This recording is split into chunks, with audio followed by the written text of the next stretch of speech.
Hi everybody, nicholefecteau with Better Homes and Gardens Masiello group here.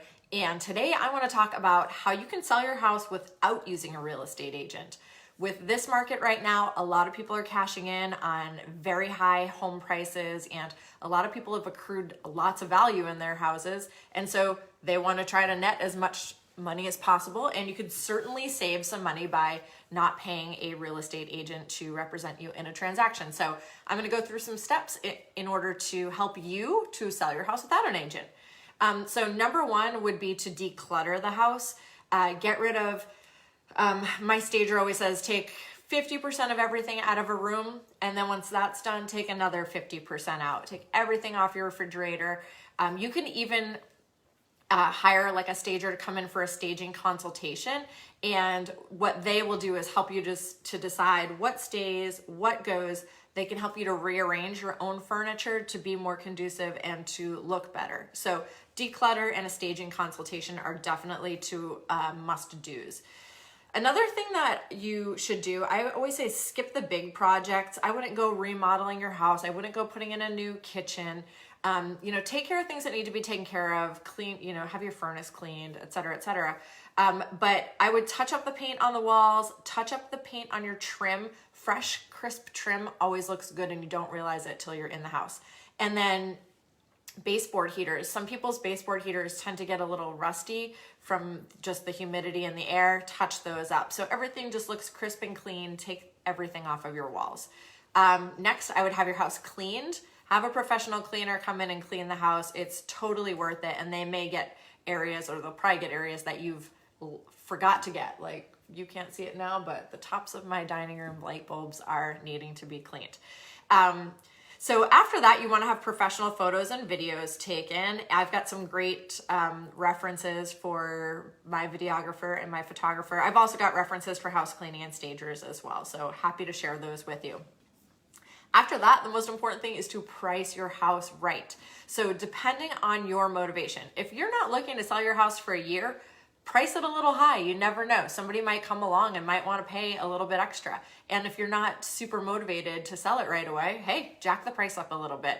If you're more motivated to get moving quicker, then you're going to have to price it right. The easiest way to price your house right is to have an agent come over and do a CMA. You can call me. I will come over and I will do a CMA for you. I do it for free, no problem, and it'll give you an accurate value for your home.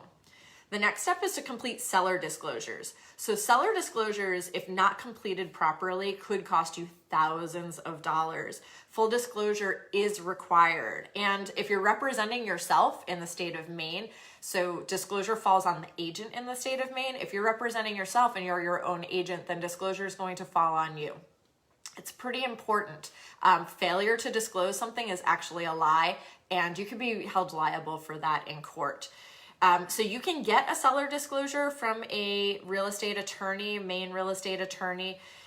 Disclosure laws vary state to state, so be careful about going online and just downloading a property disclosure. And also be careful about going online and downloading or using a property disclosure from a real estate agent, because those disclosures are provided by our our board of realtors, and so they're not for just average consumer use. Really, really important though. If you don't disclose something and it's found, that could be a huge major problem, and it's happened before. So the next step is going to be you've got your photos, you've got your price, you've got your disclosures, get your house on MLS. There are places that you can pay to have your house listed on the MLS. It's really important because it's going to get your house out there to the most amount of people. And depending on the package that you get, the MLS syndicates to Zillow, Realtor.com, Trulia.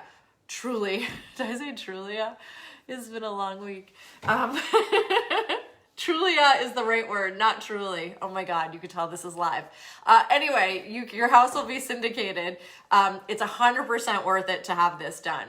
After that, you're going to want signage and flyers. You can go to online resources like buildasign.com, have a sign made, have a little flyer box made, put your flyers about your house in the flyer box. You want to make sure that your photos are on there, your disclosures are included, and that your MLS number is on those flyers. After that, you may want to have an open house. Some people like it, some people don't. Be wary that you will have unqualified buyers coming through your open house, so you're going to want to qualify people. You want to ask people to sign in, capture their information so you know who's been in your house. And if they're working with an agent, really important. Don't do your open house alone. Always have somebody with you so that you know who is in your house and you can have somebody on every level. Hide your medications, hide your jewelry, and hide any valuables. Put them away or take them off premises is even better. After all that, hopefully you've got an offer, so congratulations. The next step would be to negotiate your offer, and obviously you're gonna probably be dealing with a buyer's agent. 95% of buyers are represented by buyer agents nowadays. What that also means is that you're probably gonna have to pay a buyer's agent, and buyer agent compensation varies around 2.5% to 3%. When working with a for sale by owner, buyer's agents are typically compensated around 3%, I'm guessing, and that is paid for by the property owner. And then you'll also have other fees like transfer taxes, deed preparation, etc. You're definitely going to want to hire a real estate attorney to help guide you through that part of it and to make sure that you are protected in your contract. The most important thing is that you're protected in your contract, and a real estate attorney is going to be your best resource for that.